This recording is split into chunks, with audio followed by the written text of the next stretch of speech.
Senhoras e senhores, queridos alunos e alunas, concurseiros de todo o Brasil, sejam bem-vindos à Casa do Concurseiro. Eu sou seu professor e amigo Fabrício Biasotto, das videoaulas de Matemática Financeira para o concurso público do Banco do Brasil. Beleza? Nessas videoaulas nós vamos ver tudo sobre matemática financeira, desde porcentagem até sistemas de amortização. Para quê? Para que você esteja preparado, esteja exatamente disposto e sabendo fazer qualquer tipo de exercício que, porventura, possa estar contido lá na sua prova, lá no seu concurso público. Beleza? E nessa nossa primeira videoaula, nós vamos falar exatamente sobre o que é a matemática financeira. Esse é o mais importante de tudo. É interessante você entender o que é e o que ela trabalha para que você possa trocar sua chavezinha e pensar, raciocinar financeiramente para que você possa resolver o problema. Show de bola? Então vamos dar uma olhada na nossa brincadeira? Vem comigo, dá uma olhada aí. Aí, ó, concurso do Banco do Brasil. A gente está falando exatamente sobre matemática financeira e o que acontece é o seguinte: o que é a matemática financeira? Você precisa entender, antes de mais nada, que a matemática financeira ela é uma previsão. Exatamente isso. O que a matemática financeira faz? Ela tenta prever a relação do dinheiro com o tempo.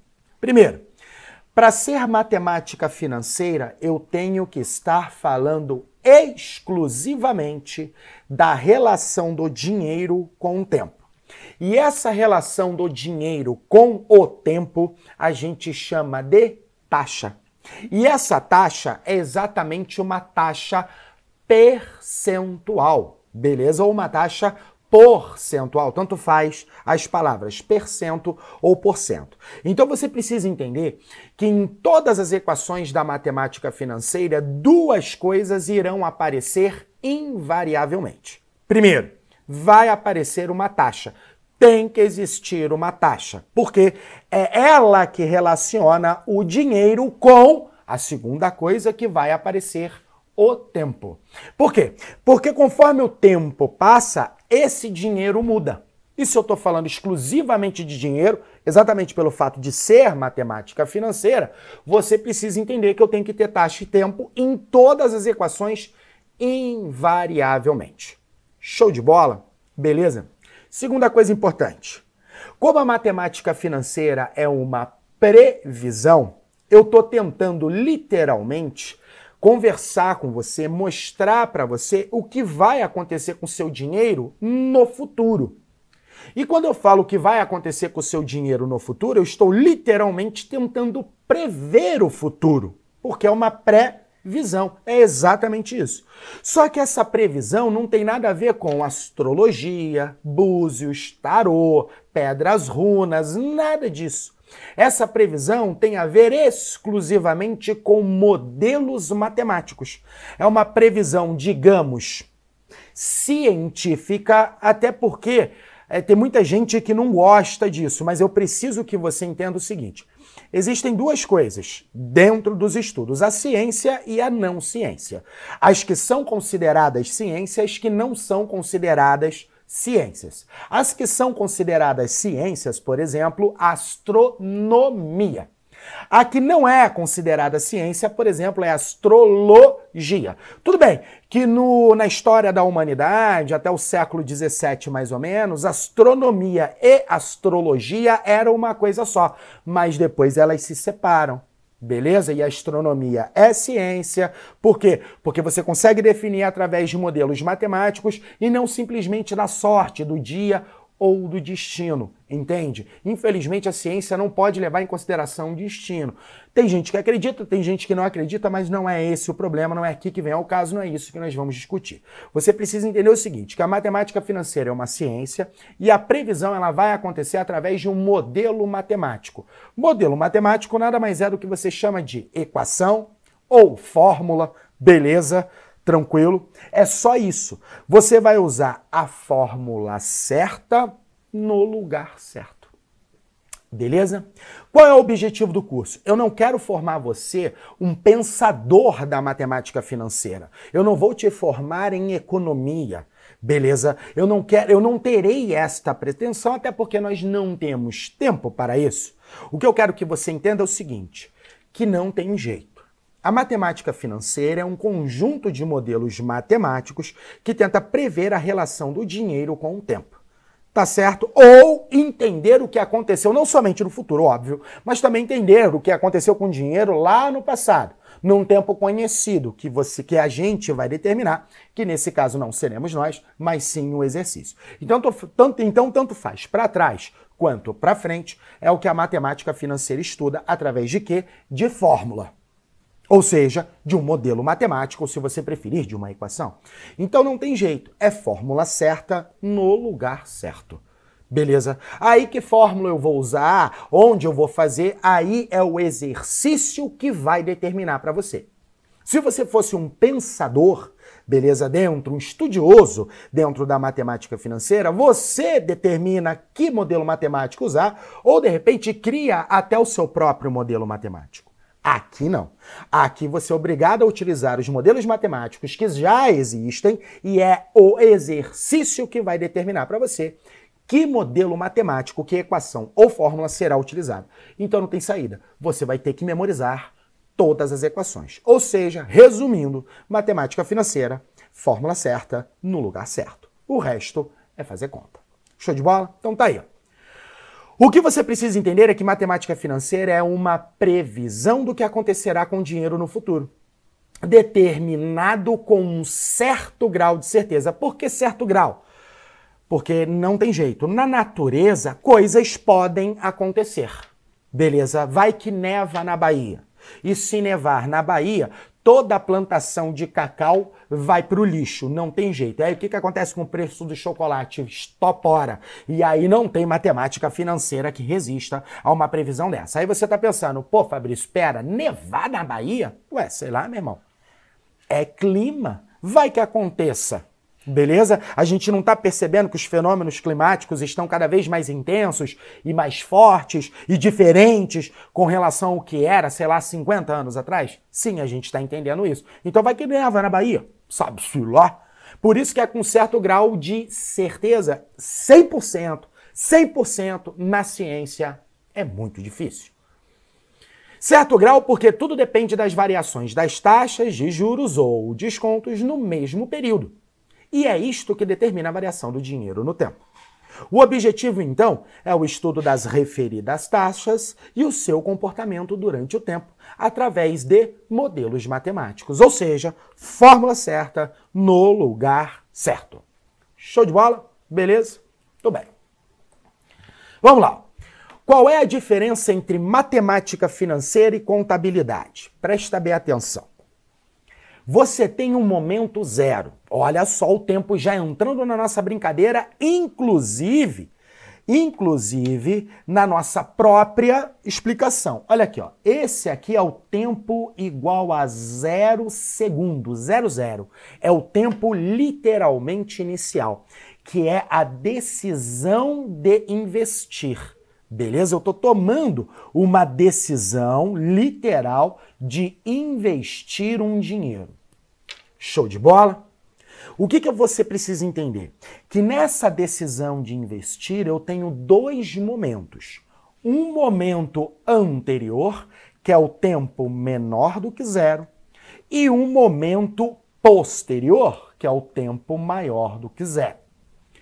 Qual é o tempo inferior? É a análise da viabilidade econômica do projeto. O que quer dizer isso? É exatamente todo aquele estudo que você faz antes de colocar o seu dinheiro investido ali. Por exemplo, digamos que eu tenho um determinado montante, 100 mil reais, e eu quero investir esse dinheiro. Onde que eu vou investir? Eu compro um imóvel, eu mexo com variação cambial, por exemplo, eu compro dólar, ou compro libra esterlina, que é esse problema do Brexit, ou eu vou investir o meu dinheiro em fundos de investimento, comprar ações, colocar na poupança, eu vou fazer todo esse estudo para ver onde que meu dinheiro vai render mais e melhor. Sim ou não? E atenção, quando eu faço esse estudo, eu estou tentando prever o que vai acontecer, sim ou não? E quando a gente tenta prever no que vai acontecer, porque a gente ainda não sabe, a gente tem que considerar um sistema ideal. E o que é um sistema ideal? O sistema ideal é literalmente tudo que entra menos tudo que sai tem que ser igual a zero. Então, o fluxo de caixa na matemática financeira, o final tem que dar zero. Tem que dar zero. Por que tem que dar zero? Porque o sistema é ideal. Eu ainda estou prevendo o que vai acontecer. Então, todo esse processo de estudo de viabilidade econômica, chamamos isso de matemática financeira. É tudo o que acontece antes da decisão de investir. Acabou o problema. Então, a matemática financeira vem antes de eu colocar o meu dinheiro lá. Show de bola?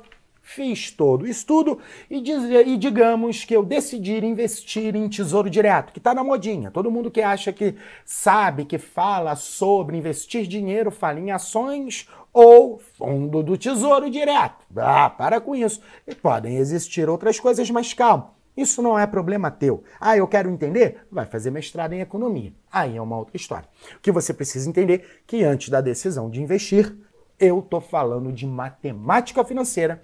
E nisso o sistema é ideal, porque a coisa ainda não aconteceu. Por isso que o fluxo de caixa zera. Show de bola? Aí eu vou tirar minha cabeça para que você veja o momento depois, que é o tempo maior do que zero. Esse momento depois é o seguinte, ó, é a análise dos relatórios contábeis. Então vamos lá. Agora eu posso aparecer porque você já viu. Presta atenção. Fui lá, fiz tudo o estudo, decidi investir o meu dinheiro durante, digamos, 1 ano, 12 meses. Beleza? Beleza? Após 12 meses, eu vou lá no banco e pego o extrato da minha conta, desse meu investimento, durante os 12 meses. Você concorda que quando eu pego um extrato, eu já tenho tudo lá marcadinho com os valores reais do que realmente aconteceu? Porque antes eu previ o futuro e agora o futuro aconteceu. Depois de 1 ano já aconteceu o futuro, então ele virou passado. Então eu tenho todos os valores numéricos, entendeu o que quer dizer contábeis?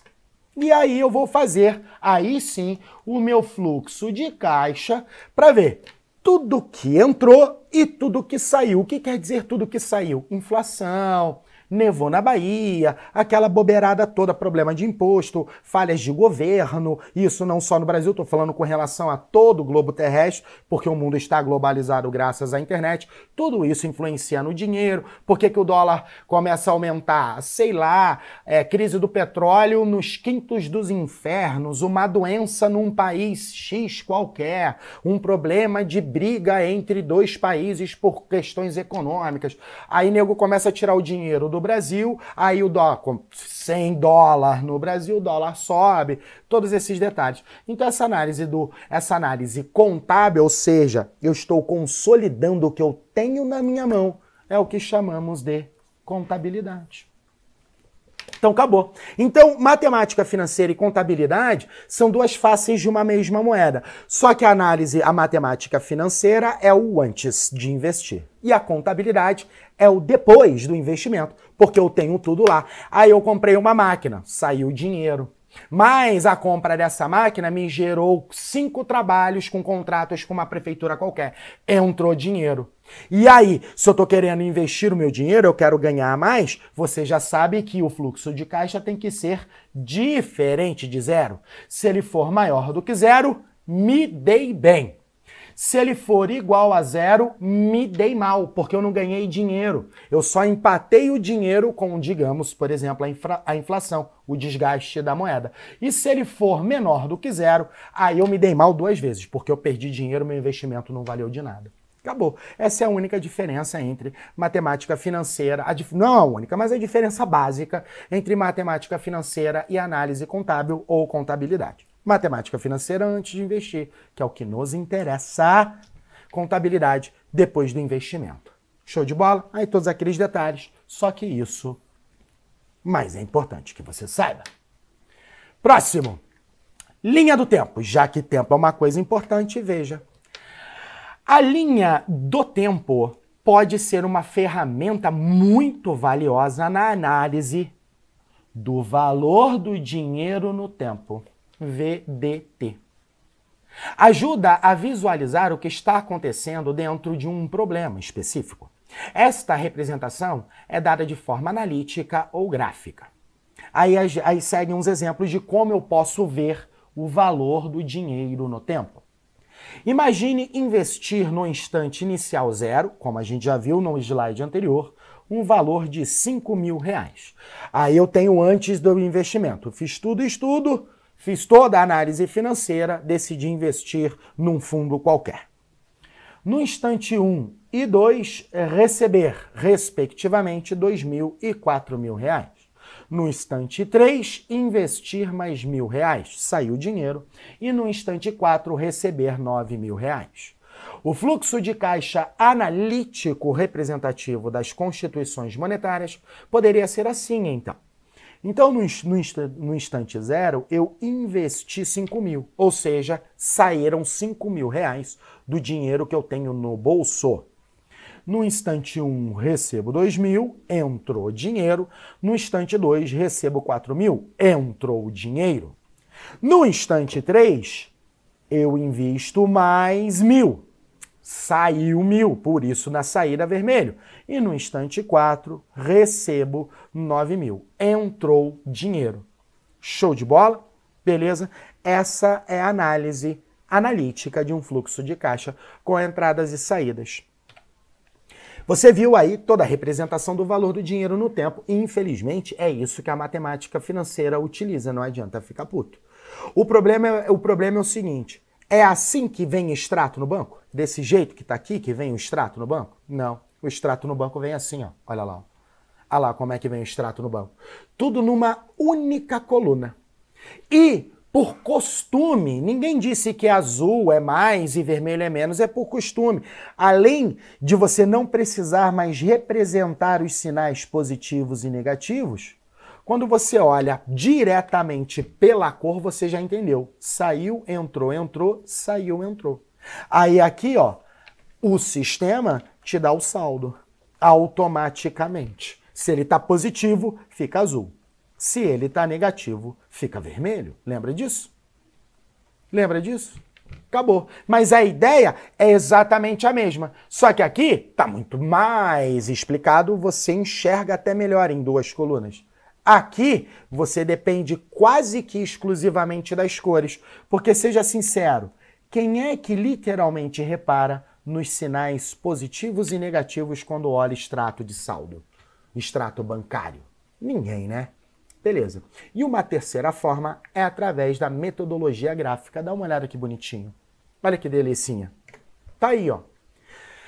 De novo, eu estou estipulando que para cima é entrada e para baixo é saída. Eu tô estipulando. Isso é um problema meu. Ah, Fabrício, eu prefiro para baixo a entrada e para cima a saída. Problema seu. Você vai ter exatamente o dinheiro, só que com os valores invertidos. Por quê? Porque você trocou o sentido das setas. Só isso. Tudo que está para cima fica para baixo, tudo que está para baixo fica para cima. Mas no final é tudo exatamente a mesma coisa. Pode ver, olha lá, ó. Saíram 5.000, recebi 2.000, recebi 4.000. Saíram 1.000, de novo investimento, recebi 9.000. Show de bola? Nessa análise gráfica é o que você tem em várias bibliografias por aí para te explicar, por exemplo, fatores de capitalização monetária, beleza? Em 12 meses, em 6 meses, investi o primeiro, o segundo e o terceiro mês, depois eu parei de investir, só fui retirar o montante final lá embaixo. Lembra disso? Vai lembrando, você vai ver que você já olhou para isso em algum momento. Nada mais é do que o extrato do seu banco com um gráficozinho bonitinho, para você enxergar literalmente o que está entrando e o que está saindo. Acabou o problema. Beijo, tchau. É só isso? Show de bola? Belezinha? Muito bem. Próximo. Viu que tranquilo, né? Depois, ó, nada fora do comum. Menos 5.000, mais 2.000, mais 4.000. Já sabe que eu tô com saldo de 1.000. Menos esses 1.000 que eu investi de novo, fiquei com saldo de 0. Tá aqui, ó, investimento de 1.000. Mais os 9.000 que eu recebi de pagamento por conta do dinheiro ter rendido, fiquei com um lucro ou com uns juros de 9.000 reais? Sim, olha a contabilidade lá. Eu tô com saldo na conta de 9.000. Beleza? Esse é o meu saldo. Isso é o que eu posso gastar. Beleza? Aqui, ó. Nesse momento aqui, ó, eu já paguei meu investimento. Esses 1.000 que sobraram, eu investi de novo. E aí eu ganhei 9.000 em cima. Olha que beleza. Show de bola? É isso. Acabou. É assim que a coisa funciona. Beleza. Show de bola. Seja feliz. Tranquilo flex. Tá? Vamos fazer de outra forma? Tudo que eu investi, 6.000 reais. Tudo que eu recebi, 6.000 mais 9.000, 15.000 reais. E quanto dá 15.000 menos 6.000? 9.000 reais. Pronto. Olha que beleza. Tá vendo aí? Tudo bate. Show de bola? Próximo. Relações mais importantes do dinheiro com o tempo, ou seja, coisas que você vai ver nos exercícios de forma geral em matemática financeira, cada uma delas bem explicadinhas aí para você. Vem comigo? Inflação. Cara, inflação é o maior exemplo do desgaste do dinheiro no tempo. Não que exista somente a inflação, tá? Mas ele é o exemplo mais utilizado. É a diminuição do poder aquisitivo da moeda. Exige que o investimento produza retorno maior que o capital investido. É claro. Por que o retorno tem que ser maior? Por exemplo, o que quer dizer isso? Eu investi 1.000, eu tenho que receber 1.100. É um retorno maior do que o capital investido, tá vendo? Ou seja, 100 reais de lucro. E por que eu tô te falando isso? Exatamente para você entender o seguinte. Presta bem atenção, amigo. Presta bem atenção. Esse retorno tem que ser maior exatamente para descontar a inflação do período. Entenda. Inflação é uma coisa importante, ela precisa existir. Qualquer economia saudável no planeta Terra tem que ter uma inflação positiva. Por quê? Sem viajar em mestrados e doutorados por aí, de uma forma bem simples, procura versus oferta. Se a procura é maior do que a oferta, o preço sobe, sim ou não? O que isso quer dizer? Que a população do seu país, do seu estado, do seu município está empregada, saudável, satisfeita e está comprando. A economia está girando. Tudo está crescendo. É muito bom. Mas não é uma inflação galopante de 10% ao mês, 1.000% ao mês, hiperinflações lá das décadas de 70 e 80. Para com isso. É uma inflação de 1 a 4% ao ano no máximo.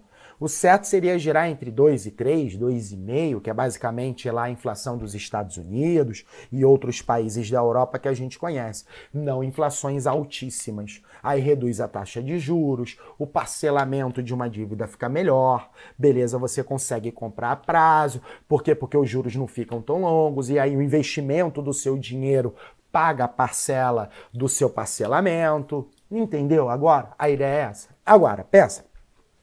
Se a procura está exatamente igual à oferta, são exatamente iguais, aí eu tenho uma inflação igual a zero. O que isso quer dizer? Que a minha população está ressabiada, está com o pé atrás. Ela está empregada hoje, mas não sabe se vai estar empregada semana que vem. E aí o que ele faz? Ele guarda o dinheiro, ele segura, ele não compra, ele não gasta. Por quê? Sabe, sei lá, o que vai acontecer comigo lá na frente? Então eu tô com medo. E a pior de todas as notícias, uma inflação menor do que zero. Deflação. O que isso quer dizer? Que a oferta é muito maior do que a procura. O que isso quer dizer? Meu povo está desempregado, não tem saúde, tá morrendo de medo e sem dinheiro para gastar e não tá. Aí é só necessidade básica mesmo. Entendeu? Aí a inflação é o pior dos cenários que podem acontecer. Então a inflação ela é fundamental e precisa existir e nós vamos falar sobre inflação aqui nas aulas. Segundo, utilidade. Investir significa deixar de consumir hoje para consumir amanhã. O que só é atraente quando o capital recebe remuneração adequada. Isto é, havendo preferência temporal para consumir. As pessoas que querem uma recompensa pela abstinência ou pelo não consumo é um prêmio. E esse prêmio chamamos de juros. Ou seja, o que vale mais? R$100 no bolso hoje ou R$100 no bolso amanhã? O que vale mais? É óbvio que vale mais R$100 no bolso hoje. Porque R$100 no bolso amanhã não são mais R$100, são R$99. Ah, mas por que R$99? Por conta da inflação, seu dinheiro desgasta, o tempo passa, o dinheiro perde o valor monetário. A nota continua azul, continua aquela notinha de R$100, isso não muda. Só que o poder de compra daquela nota de R$100 é o equivalente a 99. E por que perdeu? Por conta da inflação. Então, exatamente, o que é o certo? Tem dinheiro hoje e gasta hoje. Só que você não pode fazer isso. Sabe-se lá o que vai acontecer com o seu dinheiro amanhã, com o seu futuro. Você tem que guardar alguma coisa, você precisa poupar para alguma dor de barriga. E aí é que entra aquele detalhe. Não deu uma de vó. Você não vive no século XVIII, você não vive no século XVII. Você está no século XXI. Não guarde dinheiro debaixo do colchão. A melhor coisa que você faz é pegar esse dinheiro, colocar dentro de uma instituição oficial, muito bem estudada, para que vai que o negócio entre em falência e você perca todo o seu dinheiro. Não me faça isso. Uma instituição oficial, muito bem estudada e no fundo de investimento decente. Para quê? Para o seu dinheiro render pelo menos o desgaste da inflação. E aí você poder manter em linha reta o seu poder de compra. Não estou falando para você ganhar altas somas, só pelo menos para manter. Só que como está muito bem escrito aqui, você não quer só manter, você quer ter um poder de compra maior. Aí é que se chamam juros. Os juros é exatamente o mínimo para você equiparar a inflação, só que você quer sempre algo acima. Daí é que entendeu o porquê da diferença entre taxa nominal e taxa real? A taxa nominal é aquela taxa que vem escrito 12% ao ano. Só que você não pode esquecer que você tem a inflação desse período de um ano. Então você tem que descontar a inflação para ter certeza realmente de quanto você recebeu. Entendeu? Taxa real. É só isso. É a taxa nominal descontada da inflação do período. Moleza, né? Também gostei, ficou fácil. Risco, é óbvio. A gente sabe que é com certo grau de incerteza.